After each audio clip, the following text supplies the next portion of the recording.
Hi student, आज हम सीखेंगे प्रैक्टिसर 1.3।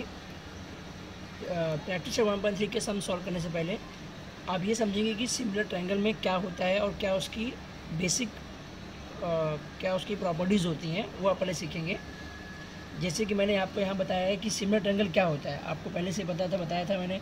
मान लो ट्रायंगल ABC है एंड ट्रायंगल PQR है, तो हम जब दो ट्रायंगल लेंगे तो हमें पहले ये बताना पड़ेगा कि हम कैसे बोल सकते हैं ये दोनों ट्रायंगल सिमिलर है। तो आपको इसमें 6 चीज़ें हैं वो बतानी पड़ेगी, जैसे कि एंगल A और एंगल P, यहाँ जो मैंने मार्किंग किया है ये दोनों सेम है, तो angle A is congruent to angle P। उसी तरह से इसकी और इसकी जो मार्किंग है, angle B is congruent to angle Q, angle B is congruent to angle Q। And angle C की जो मार्किंग है, एंगल R की जो मार्किंग है, means angle C is congruent to angle R। Means ये आपका तीनों जो एंगल है वो तीनों क्या है, कॉन्ग्रुएंट है। दिखने में ये अलग अलग शेप पे हैं, बट इनके जो एंगल होते हैं वो क्या होते हैं, कॉन्ग्रुएंट होते हैं। अब तो ये आपकी तीन प्रॉपर्टी अगर सेटिस्फाई करता है, और उसके बाद भी अगर आपकी ये जो साइड्स है, मीन्स उनका जो साइड्स है, their corresponding sides are in same proportion, means A B upon PQ is equal to BC upon QR is equal to AC upon PR। Means अगर आपका ये साइड्स भी का जो रेशो आता है वो सेम आता है, तो हम कह सकते हैं कि आपका ट्रायंगल ABC जो है और ट्रायंगल PQR जो है वो क्या है, आपका सिमिलर है। तो मैं आपको बताना चाहूँगा कि इस चीज़ को हम ऐसे बोल सकते हैं कि when the two triangles are similar, कब वो रहेंगे दो ट्रायंगल सिमिलर, जब आप ये बोलेंगे कि उनका जो करस्पॉन्डिंग्स एंगल्स है वो अगर कॉन्ग्रुएंट रहेगा और उनका जो करस्पॉन्डिंग साइड्स है वह सेम प्रोपोर्शन में रहेगा, तो हम कह सकते हैं कि then the two triangles are similar. आपको एक चीज़ यहाँ मैं समझाना चाहूँगा, मैंने जैसे यहाँ लिखा है under the correspondence of ABC and PQR, ये करस्पॉन्डेंस का साइन है। इसका मतलब क्या होता है, अगर आप कोई भी दो ट्रायंगल लेते हैं तो आप लिखने कैसे सकते हैं, इन triangle ABC and triangle PRQ also, you can not also PRQ, आप ये भी लिख सकते हो। लेकिन जब आप इसको सिमिलर प्रूफ करते हैं या आप सिमिलर का सिंबल डालते हैं तो आपको इसके करस्पॉन्डेंस में लिखना पड़ता है। जैसे कि यहाँ A का करस्पॉन्डेंस क्या है, P, A का करस्पॉन्डेंस R नहीं है, क्यों, क्योंकि A और P का वैल्यू यहाँ पे सेम है। B का करस्पॉन्डेंस क्या है यहाँ पे, Q, क्योंकि इन दोनों का मार्किंग सेम है। C का करस्पॉन्डेंस क्या है यहाँ पे, R। तो आप ऐसे लिखेंगे angle ABC is similar to angle PQR। आप ऐसा नहीं लिख सकते, angle ABC is similar to angle PRQ। यहाँ पे हमने देखा A का करस्पॉन्डेंस तो P है, बट यहाँ पे B का करस्पॉन्डेंस यहाँ R डाल दिया है, जबकि B का करस्पॉन्डेंस क्या है, यहाँ पे Q है। तो आप ऐसा नहीं लिख सकते, आपको ये नहीं लिखना है। करस्पॉन्डेंस जब रहेगा तो करस्पॉन्डेंस के साथ साथ आपको जब सिमिलर प्रूफ करेंगे तो आपको उसको करस्पॉन्डेंस के फॉर्म में लिखना रहेगा। जैसे कि मैंने यहाँ लिखा है ABC, A का करस्पॉन्डेंस P, B का करस्पॉन्डेंस Q और C का करस्पॉन्डेंस क्या है, यहाँ पे R है। तो आपको इसी फॉर्म में लिखना पड़ेगा। करस्पॉन्डेंस का जो कॉन्सेप्ट है वो आपको धीरे धीरे समझ में आ जाएगा जैसे जैसे आप आगे सम्स करेंगे। अब इसी के बेस पे आपके 3 टेस्ट होते हैं, वो मैं आपको बताऊँगा। फर्स्ट टेस्ट जो है, पहला टेस्ट जो है आपका यहाँ पे, उसका नाम है AA टेस्ट, मतलब कि एंगल टेस्ट, और we can say that AA test. चाहे आप तीनों एंगल लें या दो एंगल लें। यहाँ मैंने आपको एक एग्जांपल देके बताया है। फॉर एग्जांपल आपका ABC करके ट्रायंगल है और PQR करके ट्रायंगल है। यहाँ A की वैल्यू 60 है, यहाँ P की वैल्यू 60 है, यहाँ B का वैल्यू 50 है, तो यहाँ Q का वैल्यू 50 है, यहाँ C का वैल्यू 70 है, तो यहाँ R का वैल्यू 70 है। तो हम ऐसे लिख सकते हैं इन triangle ABC and triangle PQR। मैंने बताया था लिखते टाइम पे आप चाहे ACB PQR किसी भी फॉर्म में लिखेंगे चलेगा, बट जब आप करस्पॉन्डेंस की बात करते हैं वो, या फिर आप सिमिलरिटी की बात करते हैं, उसके टाइम पे आपको करस्पॉन्डेंस देखना है। Means angle A is correspondence to P, angle B is correspondence to Q and angle C is correspondence to angle R। तो आप इसे कैसे करेंगे, यहाँ पे अगर आपको दो ट्रायंगल को प्रूफ करना है कि दोनों सिमिलर है कि नहीं, तो आपको खाली इस चीज़ में ध्यान देना रहेगा कि उसके तीन एंगल या दो एंगल वो सेम होने चाहिए। जैसे कि आपके डायग्राम में दिखाया है, angle A is congruent to angle P, angle B is congruent to angle Q and angle C is congruent to angle R। यहाँ पे साइड के बारे में कोई इन्फॉर्मेशन नहीं दी गई है, फिर भी हम बोल सकते हैं कि आपका जो गिवन ट्रायंगल है वो दोनों क्या है आपका similar. By which test? By A test we can say that triangle A B C is similar to triangle P Q R. आपको इसको करेस्पॉन्डेंस फॉर्म में ही लिखना पड़ेगा, ये आपके यहाँ इंपॉर्टेंट है। ये दोनों में सेम ही होता है। अब अगर आप ए टेस्ट की बात करते हैं तो आपको खाली दो एंगल शो करने पड़ेंगे। Means angle A is congruent to angle P and angle B is congruent to angle Q. अगर आपको मान लो क्वेश्चन में कोई दो एंगल जो रहता है उसका वैल्यू दिया रहेगा, वो सिमिलर दिया रहेगा, और थर्ड वैल्यू आपको नहीं दिया है, तो बाय आप ए टेस्ट आप प्रूव कर सकते हैं कि आपका एंगल ए बी सी जो है वो सिमिलर टू रहेगा एंगल पी क्यू आर। इसके बाद आपका आता है सेकंड टेस्ट।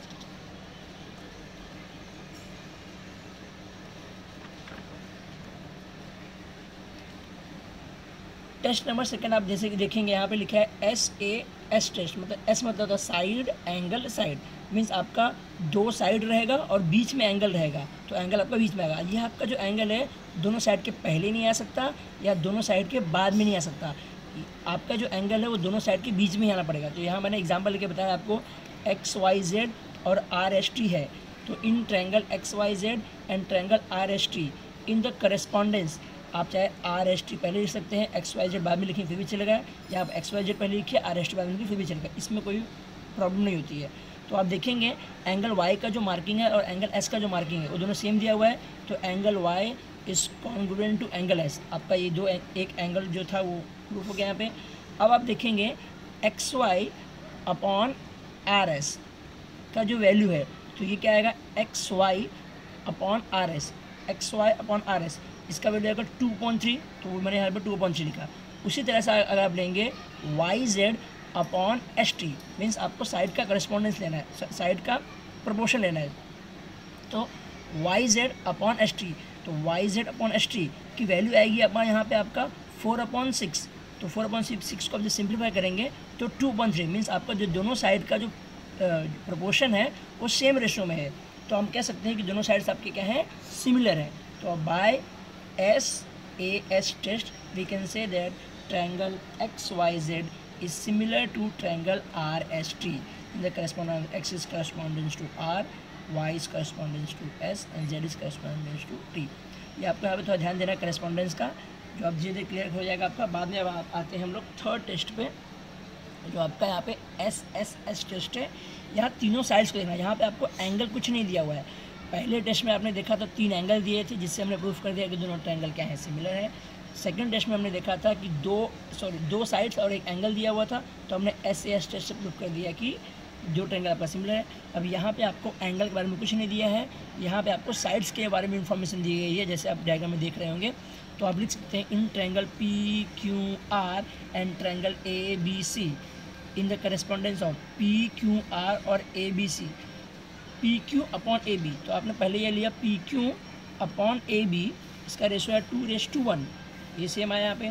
ऐसे ही QR upon BC upon BC, यह आपका क्या आया 6/3 इसकी वैल्यू लिखा। जब इसे कैंसिल करेंगे 3 1 ज़ा 3 और 3 2 ज़ा 6, तो आपको 2/1 आ गया यहाँ पे भी। अगेन अब आपकी ये जो थर्ड साइड बची है PR अपॉन AC, तो PR upon AC which is equal to 10/5, जब इसको आपने कैंसिल किया 5 1 ज़ा 5 और 5 2 ज़ा 10, तो 2/1। तो आप देखेंगे ध्यान से तीनों साइड्स का जो रेशो का जो वैल्यू है 2/1 सेम आया है। तो therefore PQ upon AB is equal to QR upon BC is equal to PR upon AC is equal to 2/1। इस तरह से आपका by SSS test triangle PQR is similar to triangle ABC हो जाएगा। ये तीनों टेस्ट हैं जो आपको यहाँ पे ध्यान से समझना है, देखना है, इसे लिखना है। इसके बाद आपके इसी के बेस पे हम सम्स करेंगे 1.3। नाउ प्रैक्टिस 1.3 का फर्स्ट सम यहाँ देखेंगे। यहाँ मैंने क्वेश्चन राइट डाउन नहीं किया है, मैं आपको इसमें से बता रहा हूँ वीडियो फाइल में से। इन ए फिगर 1.55 ये आपका फिगर दिया हुआ है, एंगल ABC, आपको एंगल ABC 75 डिग्री दिया गया है, और एंगल EDC वो भी 75 दिया गया है। क्वेश्चन क्या पूछता है, state which 2 triangles are similar and by which test, means आपको कौन सा ऐसा 2 ट्रायंगल है जो सिमिलर है और कौन से टेस्ट से सिमिलर है, ये आपको क्वेश्चन पूछते हैं। Also right the similarity of these 2 triangle आपको इन दो ट्रायंगल का सिमिलरिटी लिखना है बाय ए प्रॉपर 1-to-1 करस्पॉन्डेंस। आपको 1-to-1 करस्पॉन्डेंस मैंने आपको ये बताया था। इसे ए का करस्पॉन्डेंस यहाँ पे आप बात करेंगे सी है, बी का करस्पॉन्डेंस डी है, इसको बोलते हैं करस्पॉन्डेंस। मतलब प्रॉपर 1-to-1 करस्पॉन्डेंस दिखा के आपको प्रूफ करने का है कि ये दो ट्रायंगल सिमिलर हैं और कौन से टेस्ट सिमिलर आपको बताना है। तो मैंने यहाँ पे इसको डायग्राम करके बताया आपको किया है। अगर आप डायग्राम देखेंगे तो ये आपका डायग्राम दिया गया था। अब आपको इसमें से दो ट्रायंगल लेने हैं। तो मैंने आप अगर ध्यान से देखेंगे यहाँ पे आपको दो ट्रायंगल कौन से मिलेंगे। पहला ट्रायंगल मिलेगा आपको ए बी सी, ये जो बड़ा ट्रायंगल दिखाई दे रहा है, तो मैंने इसको यहाँ बना दिया ए बी सी। अब इसमें से जो छोटा स्मॉल ट्रायंगल दिखाई दे रहा है मीन्स क्या है डी ई सी। तो यहाँ छोटा ट्रायंगल मैंने अलग करके बताया। ये आपको अंडरस्टैंडिंग पर्पज़, आपको इसको लिखना नहीं है, खाली आपको क्वेश्चन लिखना है। बाद में इसका जो सोल्यूशन मैंने लिखा है ये बताऊँगा आपको, ये समझाने के लिए बता रहा हूँ आपको। इसको ड्रॉ नहीं करना है। ए बी सी आपने बड़ा ट्रायंगल है यहाँ पे, और उसके अंदर जो छोटा ट्रायंगल बन रहा था डी ई सी, तो आपने यहाँ पे लिखा डी ई सी। अब आपको यही दोनों ट्रायंगल लिखना पड़ेगा। तो आपको कैसे लिखेंगे इसको, यहाँ पे देखेंगे ध्यान से। अब ऐसे लिखेंगे सॉल्यूशन में, इन ट्रायंगल ए बी सी, आपने पहला ट्रायंगल लिया A B C, and triangle, sorry यहाँ दो बार लिख दिया है, and triangle E D C, आपने दो ट्रायंगल लिया ई डी सी। ये पहला आपने ए बी सी लिया एंड सेकंड आपने लिया ई डी सी। अब आप बोलेंगे कि सर यहाँ पे कैसे, जैसे कि आप देखेंगे ए बी सी हम ऐसे गए, यहाँ पे हम कैसे गए, यहाँ पे ई डी सी। क्यों? क्योंकि ये जो बी है यहाँ बी का वैल्यू 75 है और डी का वैल्यू कितना है 75 है। तो बी और डी जो है ये दोनों एक दूसरे के क्या है यहाँ पे करस्पॉन्डेंस है, क्योंकि दोनों की वैल्यू सेम है। तो हम इसको करके बताएंगे। तो आप कह सकते हैं angle A B C, angle A B C is congruent to angle E D C. Each 75 आपको गिवन था, आपने पहला कंडीशन लिख दिया कि यहाँ पे बी का वैल्यू 75 है और यहाँ डी का वैल्यू 75 है। तो angle A B C is congruent to angle E D C, each 75, ये आपका पहला हो गया। अगर आप ध्यान से देखेंगे इन दोनों ट्रायंगल में या इन दोनों में देखेंगे तो आपको ये जो सी का वैल्यू दिखाई दे रहा है, यहाँ पे सी जो दिखाई दे रहा है, ये दोनों जो सी है यहाँ पे सी क्या है सेम है। कैसे? कॉमन आ रहा है। जैसे ए बी सी में सी जो एंगल है और ई डी सी में सी एंगल क्या आ रहा है, यहाँ पे कॉमन आ रहा है। तो आप कैसे लिखेंगे एंगल ए सी बी, अब चाहे यहाँ समझे या फिर ऐसे A C B is congruent to E C D, चाहे आप डी सी ई भी लिख सकते हैं। Is congruent to angle E C D, common angle. ये आपका रीजन क्या है यहाँ पे कॉमन एंगल। तो आपको यहाँ पता चल जा रहा है कि मैंने दो ट्रायंगल लिया, एक ए बी सी और एक ई डी सी लिया, जिसके अंदर दो एंगल जो है वो क्या हो रहे हैं कॉन्ग्रुएंट प्रूफ हो रहे हैं। तो बाय विच टेस्ट, जो आपने पहला टेस्ट पढ़ा था बाय ए टेस्ट। जरूरी नहीं कि तीन एंगल ही सेम हो, अगर दो एंगल भी आपके सेम हो जाते हैं तो by A test of similarity we can say that angle A B C is similar to angle E D C. अब ये जो मैंने लिखा है ये जो करस्पॉन्डेंस का साइंस बताइए कैसे बताइए, मैं आपको बताना चाहूँगा। यहाँ पे मैंने समझाया। यहाँ पे अगर आप ध्यान से देखेंगे इस डायग्राम को, ये जो आपका पहला डायग्राम था ये आपका ए बी सी था यहाँ पे, और दूसरा डायग्राम आपका कैसे मैंने इसको अलग किया तो आपका बना डी ई सी बना।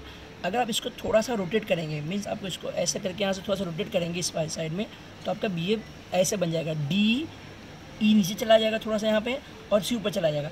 अब इस चीज़ को अगर आप फ्लिप कर देंगे, फ्लिप मीन्स आप इसको थोड़ा सा घुमा देंगे तो ई जो है ये ऊपर चला जाएगा और डी सी नीचे ही रहेगा। तो डी सी आपका नीचे ही है यहाँ पे, तो ई आपका कहाँ चला गया ऊपर। तो अगर आप दोनों ट्रायंगल को कंपेयर करेंगे तो ये दोनों सिमिलर हो जाएंगे। अब देखिए ध्यान से ए बी सी ई डी सी, यहाँ बी के करस्पॉन्डेंस डी है, ए का करस्पॉन्डेंस ई है और सी का करस्पॉन्डेंस सी ऑलरेडी, क्योंकि दोनों में कॉमन है। तो आप इसको ऐसे लिख सकते हैं A B C correspondence to E D C, या तो आप ऐसे लिख सकते हैं ए सी बी, तो आप इसे लिखेंगे ई सी डी।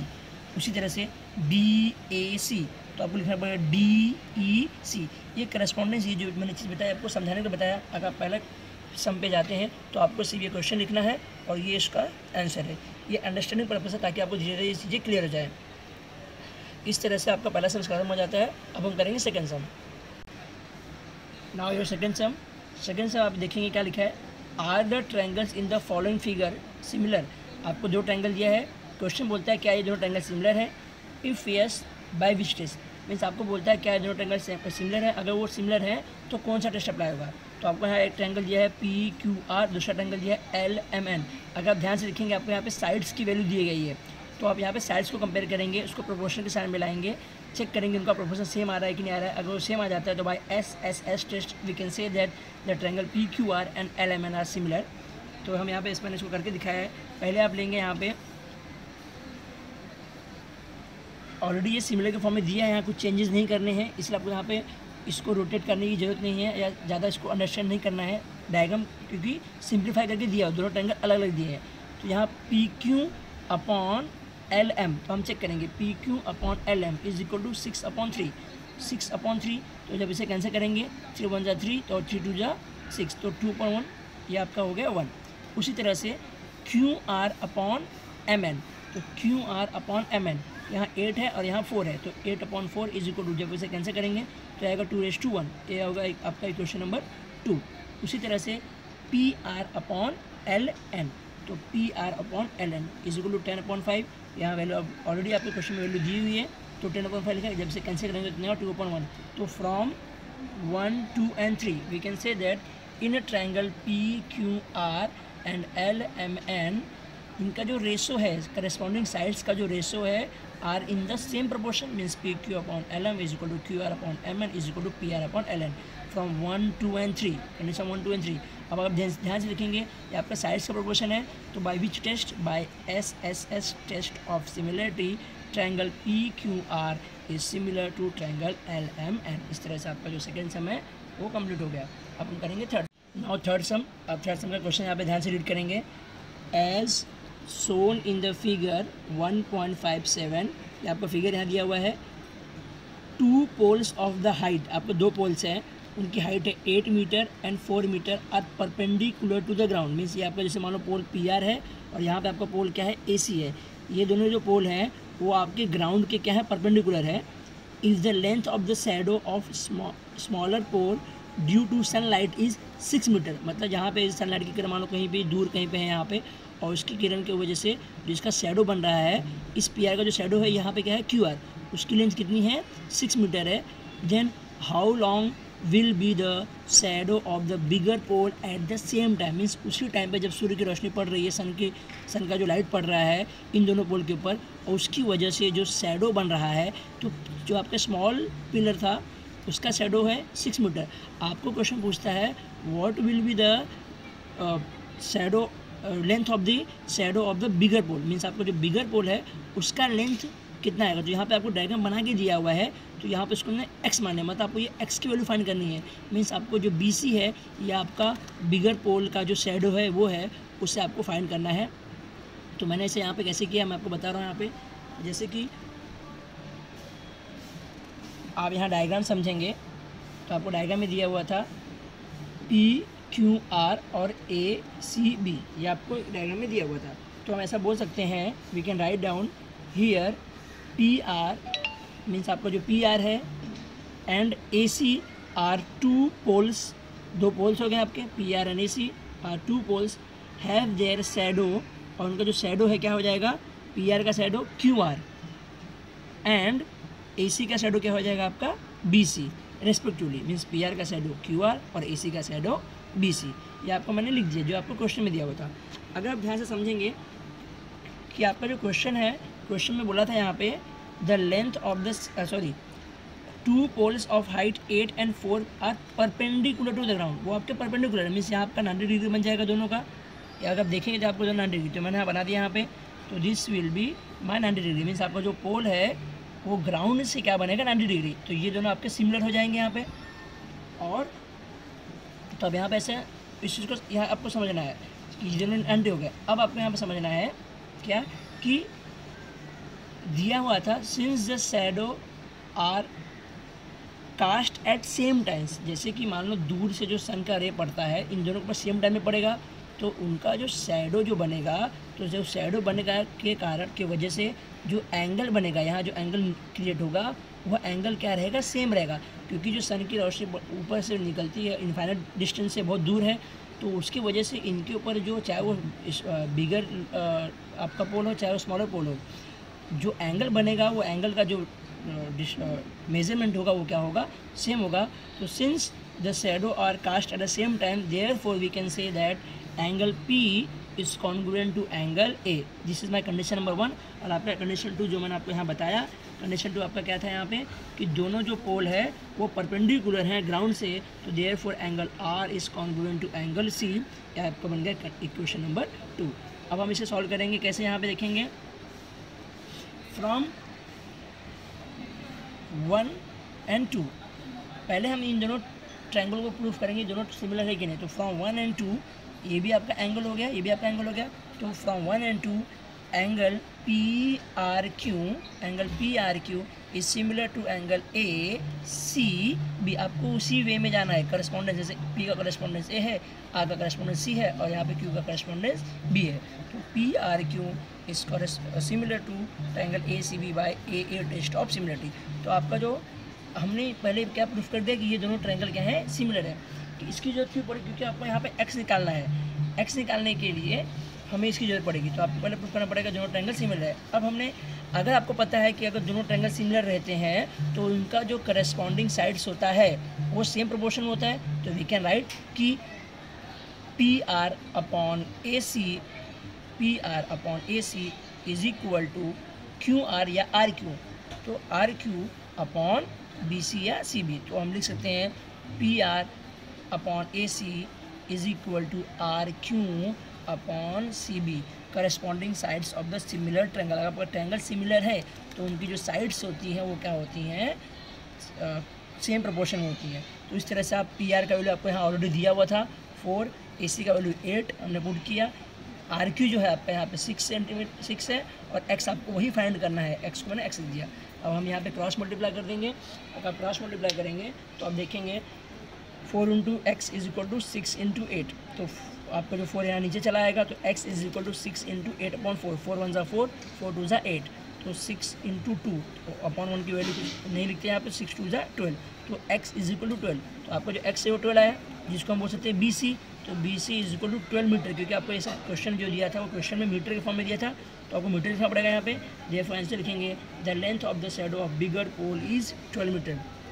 इस समय आपको समझना है कि पहले आपको दोनों ट्रायंगल को सिमिलर प्रूफ करना है, क्योंकि क्वेश्चन में कहीं बोला नहीं था कि दोनों ट्रायंगल आपके सिमिलर है, इसलिए पहले हमने इसको सिमिलर प्रूफ किया, फिर उसके बाद हम करस्पॉन्डिंग साइड से दूसरे ट्रायंगल का फॉर्मूला लगा के इसको पुट करके सॉल्व किया। इस तरह से आपका x निकल गया।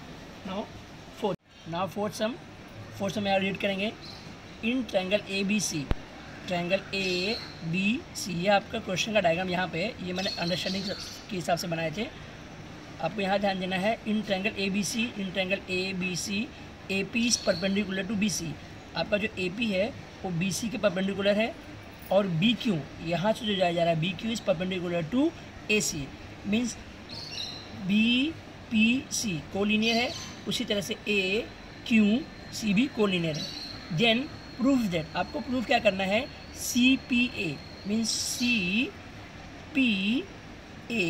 Is similar to CQB, means यह triangle, this and this triangle, ये दोनों ट्रायंगल आपको प्रूव करना है कि दोनों सिमिलर है कि नहीं। और बाद में आपको क्या बोला है, इफ़ AP मीन्स आपको इसका वैल्यू दिया है, AP का वैल्यू है 7 और BQ का वैल्यू है 8 और BC का वैल्यू आपको दिया है 12। आपको फाइंड करना है AC, मीन्स आपको इसकी वैल्यू फाइंड करना बोला, मीन्स आपको यहाँ पे दो चीज़ फाइंड करना है। पहले आपको प्रूफ करना रहेगा सिमिलर है, फिर आपको AC फाइंड करना है, जैसे हमने थर्ड सम में किया था, बट वहाँ हमको वहाँ खाली वैल्यू फाइंड करने बोला था, सिमिलर प्रूफ करने नहीं बोला था। तो पहले हम यहाँ पे सिमिलर प्रूफ करेंगे, उसके बाद इसकी वैल्यू फाइंड करेंगे।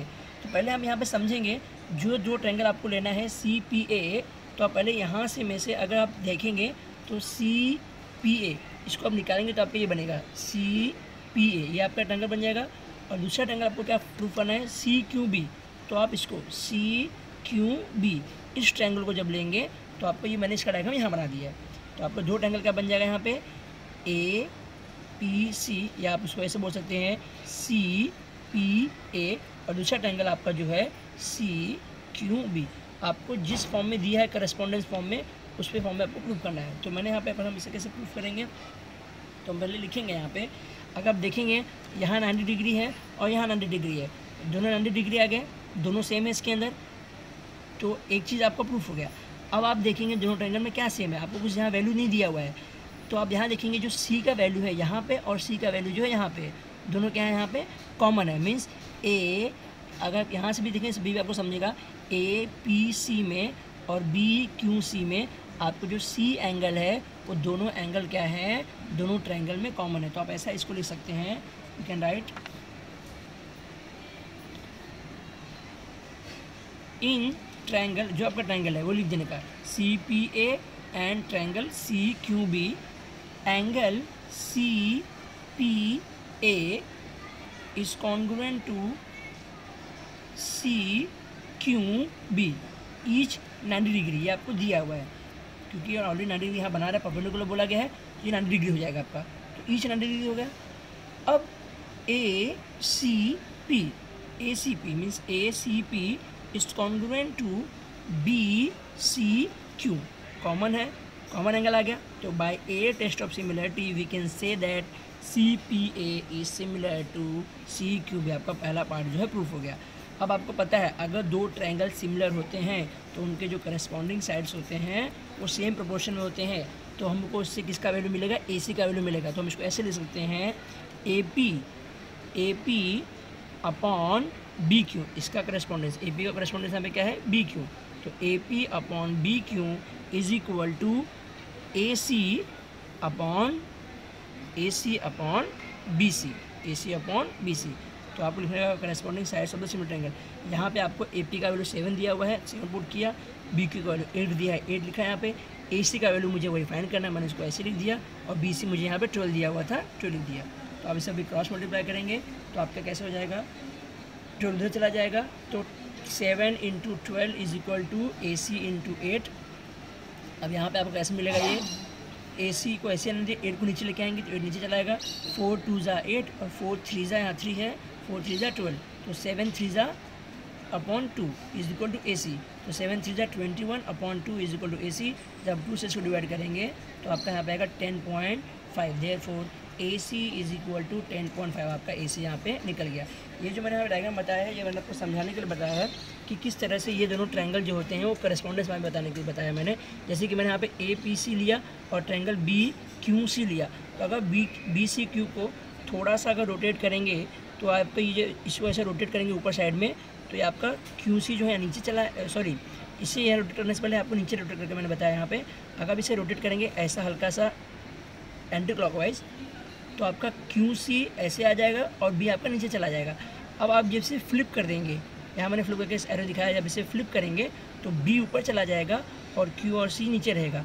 तो इस तरह से आपका पहला ट्रायंगल दूसरा ट्रायंगल आप ध्यान से देखेंगे दोनों ट्रायंगल सिमिलर है, तो आपका वही जो यहाँ पे करस्पॉन्डिंग चीज़ है सी पी ए और सी क्यू बी, जिसमें क्यू और पी का वैल्यू सेम है और सी से आपका क्या यहाँ पे कॉमन है। तो यहाँ मैंने खाली आपको समझाने के लिए बताया, अगर आपको उसको लिखना है से आपको क्वेश्चन लिखना रहेगा, डायग्राम बनाना रहेगा, और ये जो सॉल्यूशन मैंने यहाँ से लेके यहाँ तक की है वो नहीं बनाना है। ये डायग्राम आपको, ये चारों डायग्राम जो हैं ये आपको नहीं बनाना है। इस तरह से आपका क्वेश्चन 4 भी डन।